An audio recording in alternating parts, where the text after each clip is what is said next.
Então, vamos começar a nossa aula, tá? Peguem a apostila de vocês, a minha tá aberta aqui, e nós vamos na página, deixa eu ver se é nessa aqui, opa, é menos, 120, vamos ver onde que ela vai parar na 120. 120 é os exercícios que estão lá explicadinho, né, para vocês. Eu acho que a página 126, prof. Aham, já estou descendo ela aqui. Aqui, ok? Então, probabilidade e estatística. Quando não souber alguma coisa, prof, para, tá? Pede, não tem problema nenhum, tá? Não guarda dúvida não, tá? E aqui é interpretação de gráfico e tabela, não tem um conteúdo específico para vocês aqui não, tá? Nem vai trabalhar com aprofundando outros itens. Na próxima apostila que vai vir média, moda, mediana, para a gente estar trabalhando. Nessa aqui é só visualização de gráficos mesmo, tá? Quando nós falamos de probabilidade, vocês se recordem a um dado. Estão lembrando do dadinho? Quantas faces tem o dado? 6. 6 faces. Então, eu tenho 6 possibilidades em um único lançamento, ok? Probabilidade é isso. Eu transformar em porcentagem quais são as chances de acontecer um evento, tá? Isso se chama evento. Então, qual é a chance de eu ter um número ímpar lançando um dado, por exemplo? Vamos pensar, número ímpar. Então, quantos números ímpares eu tenho dentro do dado? 6. Eu tenho 6 números ímpares. O 1 é par ou ímpar? Ímpar. O 2? Par. O 3? Ímpar. 4? Par. 5? Ímpar. 6? Par. Par. Então, de 6 números, 3 é ímpar. Então, qual é a probabilidade de chance de cair um número ímpar? 50%. 50%, tá? Seria a mesma coisa que eu avaliar 3 chances em 6, tá? Seria mais ou menos essa relação que eu iria fazer aqui, ó. 3/6. Ou seja, né? Ou seja, o nosso 50%. Por que é 50%? Porque eu posso simplificar aqui, fico com metade de 100%, 50%, né? Então, eu consigo trabalhar essa parte. Encontrar essa porcentagem, tá? Essa porcentagem aqui é probabilidade, são chances de acontecer. Quem tem algum familiar que faz algum curso aqui na Unemate, tá?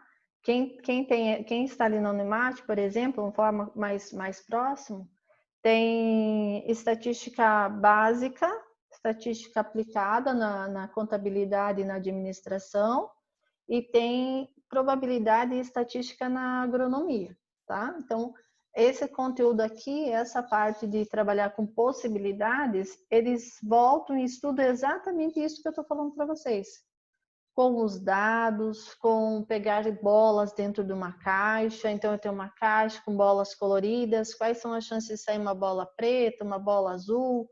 Então, é um conteúdo que para a gente aqui é normal, é corriqueiro, mas depois, quando vocês crescerem, vocês vão ter isso aqui na faculdade também, tá? A estatística se tornou uma das disciplinas pré-requisitos em, olha, vamos dizer assim, 80% dos cursos de superior, tá? Você tem a matemática básica, tá? E a estatística, que são duas relações que vai para qualquer curso, tá? Posso ir fazer medicina, que não vai ter matemática? Vai ter matemática básica e vai ter estatística também, tá? Então, você vai acabar envolvendo isso, até porque você precisa ter esse controle prescrever medicação. Então, não adianta dizer que vai tirar fora, porque não vai tirar matemática fora não, tá? Você vai aperfeiçoando ela só, tá ok? Tudo bem, então? O que seria essa probabilidade? Probabilidades são chances de ocorrer um evento a partir de uma amostra, a partir de um conceito inicial.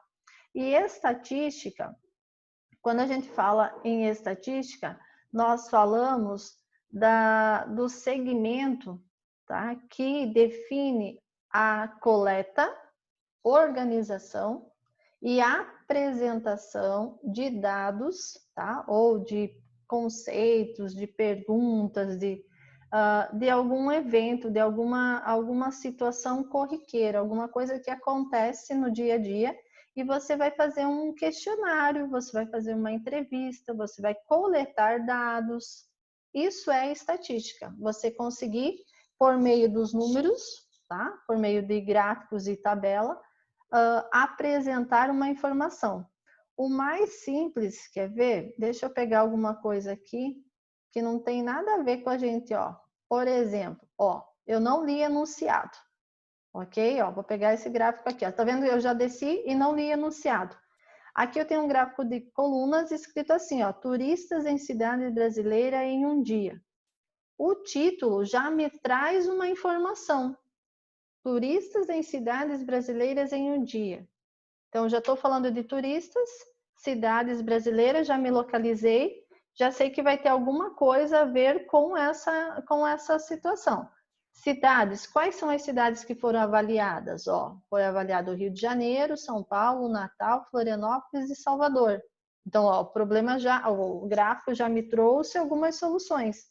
E aqui na lateral, ele já trouxe para nós as informações quantificadas, já nos trouxe números. Eu vou dizer para vocês que em um dia, no Rio de Janeiro, teve em média 1.200 turistas. Em São Paulo, 1.000 turistas. Em Natal, 1.200. Em Florianópolis, 800. Em Salvador, chegou a 1.500 turistas em um único dia. Essa foi uma média feita, uma pesquisa feita com entradas em aeroportos, entradas em hotéis. Então, tem por trás desse gráfico, tem uma pesquisa, tem alguém que sentou para fazer essa análise. E percebam que não tem nada escrito aqui para nós, mas se eu pegar um gráfico, eu tenho que saber ler ele e eu posso formular um texto. Eu posso dar a informação textual olhando para o gráfico. Essa é a função do gráfico. A função do gráfico é informar, fazer com que você argumente a situação, mas que você não precise ler um texto. É mais fácil eu ler um gráfico do que eu ler um texto. Se eu vier aqui para vocês e pegar um gráfico, vamos pegar outro estilo de gráfico. Aqui, ó. Um gráfico de setor para nós, ou alguns chamam de pizza, tá? Ó, transporte de carga em um estado. Como que são transportadas as cargas dentro de um estado? Pode ser dutoviário, ó, 2% é através do dutoviário. Ferroviário já tem aqui 30%. Então, eu já consigo começar um outro mundo diferente olhando para um gráfico aqui, sem precisar ter que buscar leitura sobre ele, tá? Então, sempre que vocês forem descrever, forem construir um gráfico, vocês vão ter que estar bem claro para vocês assim, ele está me passando a ideia principal ou não? Está claro para quem vai pegar esse gráfico na mão o que você quer demonstrar com ele ou não? Eu não sei se vocês vão lembrar, mas eu lembro que eu fiz com vocês atividade de construção de gráfico, que vocês trouxeram gráficozinhos para a sala, e aí a gente recortou e eu distribuí para vocês lerem depois, em duplas, lembram? Aí lá no sexto ano, vocês tinham que formular um texto com relação ao gráfico, vocês tinham que argumentar sobre ele depois. É isso que a gente faz lá atrás, ensinar vocês a interpretar um gráfico, qualquer gráfico, tá? Tudo bem? Deu para entender o que é probabilidade e o que é estatística? A probabilidade são situações que nos remontam a acontecer algum evento, alguma chance de acontecer um evento, tá? Ele antevém a situação. Hoje o nosso Eu devia ter puxado aqui as notícias e eu não puxei, tá? Mas enquanto vocês vão fazendo a atividade depois, eu posso puxar aqui para explicar para vocês. Hoje, a situação que nós vivemos no Brasil e mundialmente em questão da pandemia, ele traz para nós probabilidade estatística, né?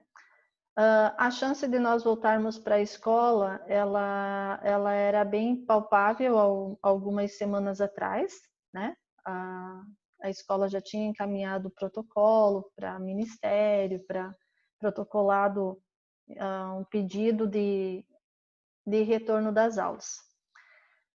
Porém, se previa que estava tudo sob controle. Lembrem das informações, dos noticiários de vocês, que vocês já pararam para ouvir, da linha de curvatura. Já ouviram falar? A curva, o pico máximo da pandemia. Vocês já viram isso? Tá? Então, eu vou abrir aqui para vocês e vou mostrar o que é esse pico máximo, que é tudo estatística. É tudo aqui, uma previsão. Agora, a previsão é que o pico seja entre agosto e setembro. Quer dizer que a linha que deve ser diminuída com os casos ainda não chegou no máximo dela. Então, nós temos dentro da estatística aplicada o estudo de alguns matemáticos que eles trabalham diretamente com esses conceitos de curvatura e você consegue avaliar e consegue chegar no valor exato do que vai acontecer, tá? Então, são projeções estatísticas, mas elas são comprovadas através de cálculo que realmente acontece. Se seguir um caminho, vai para uma direção, se seguir outro caminho, vai para outra direção. Tá ok? Certo? Aqui é para vocês tentarem resolver em grupo, mas vocês estão individuais. Conseguem resolver em grupo aí?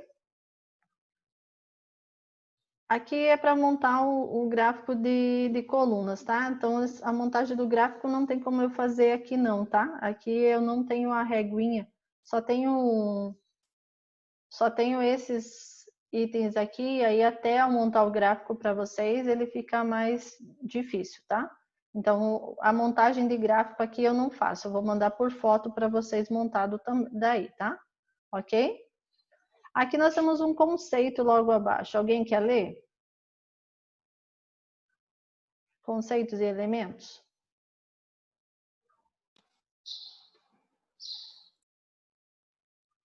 Grilinhos? Posso ler? Pode ler. Vai, Luísa. Os gráficos são utilizados como forma de apresentação de dados que descrevem informações de pesquisas ou notícias. Por exemplo, com o objetivo de produzir uma influência mais rápida e simples do fato em estudo. Uma de suas vantagens é a apresentação das informações de modo sintetizado, já que oferecem uma visão geral do conteúdo em questão. Atualmente, podem ser vistos como uma frequência nos meios de comunicação. Os diversos tipos de gráficos, quando bem construídos, podem ser utilizados para substituir de forma mais atraente e simples dados que, em forma de tabela ou no próprio texto, são difíceis de compreender.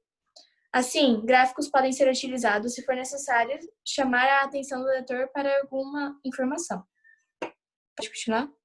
Então, olha só, tá? Já vamos lá, então. Esses pontos aqui, vocês destaquem porque vocês vão precisar para identificar, tá? Fazer a identificação aí. Ó, todo gráfico precisa de título, fonte, a fonte é da onde que você está tirando essas informações, tá? Números, porque nós vamos ter que ter um comparativo, então não adianta só ter a parte teórica, tá? E a legenda, que se no gráfico não tem espaço para você colocar todas as informações, tu utiliza uma legenda, tá? Então, assim, para ficar mais visível. Quem vai fazer a pesquisa, tá? Vamos fazer como diz o outro, um parênteses aqui. O pesquisador, precisa ser, olha aqui essa palavra, ó, imparcial. Por que a prof colocou aqui em destaque a questão da imparcialidade? Tá? Dentro da matemática, nós temos uma cadeira, né, destinada à estatística e todas as suas aplicabilidades possíveis também, tá? Ela é bem extensa, por sinal, não é só essa questão gráfica aqui, ela tem muita coisa por trás também. E muito se faz através de pesquisa. Então, um dos juramentos que a gente faz ao sair da faculdade é a questão de você prezar a aprendizagem, no meu caso, que é a questão de licenciatura, e também ter essa imparcialidade, tá? Por quê? Porque você vai para um IBGE, você tem trabalho direcionado com gráficos, você vai para a área da saúde, tá? Estou colocando os pontos mais essenciais da vida humana. A saúde, ela é crucial com relação à pesquisa, né? Então, a gente descobre muitas coisas dentro como é que posso dizer para vocês assim? Dentro da sociedade com relação à saúde e que interfere diretamente com a vida do ser humano. Se nós não tivermos uma imparcialidade de apresentação de fatores, acontece a alienação. E alienar é crime, né? A gente sabe que muitas redes de comunicação, muitos veículos de comunicação, eles interferem ativamente, seja na política, seja na economia, mostrando gráficos que muitas vezes não tem uma fonte segura de aplicação, tá? Então, se eu sou dona de uma emissora, tá? Pode ser de TV, rádio ou um canal de internet também. Eu quero que fulano se destaque dentro da política, eu vou começar a mostrar coisas dele da política. Vou fazer uma pesquisa, supostamente que eu criei essa pesquisa, e vou colocar os dados lá que esse fulano ele está com 20% de margem a mais do que o segundo colocado, por exemplo, numa pesquisa. Eu deveria ser imparcial, eu deveria mostrar o real, mas a gente sabe que nem tudo que é real acontece. Vocês sabem que a sociedade hoje vive caminhos de corrupção, vive caminhos como é que posso colocar assim a palavra? Vamos continuar na corrupção, mas tem outras palavras que a gente pode estar usando assim, de meios, de desvios de verbas, de desvios de produtos, de desvio sei lá, até mesmo de conhecimento, né? Então, fica bem difícil esse lado se não tiver essa imparcialidade, tá ok? Precisa ser imparcial. Então, quando você vai fazer uma pesquisa, você nem mostra para a pessoa o papel que você está anotando, você lê de costa para ela, de preferência você tenta não mudar a entonação de voz, tá? Para que não tenha nenhum preceito de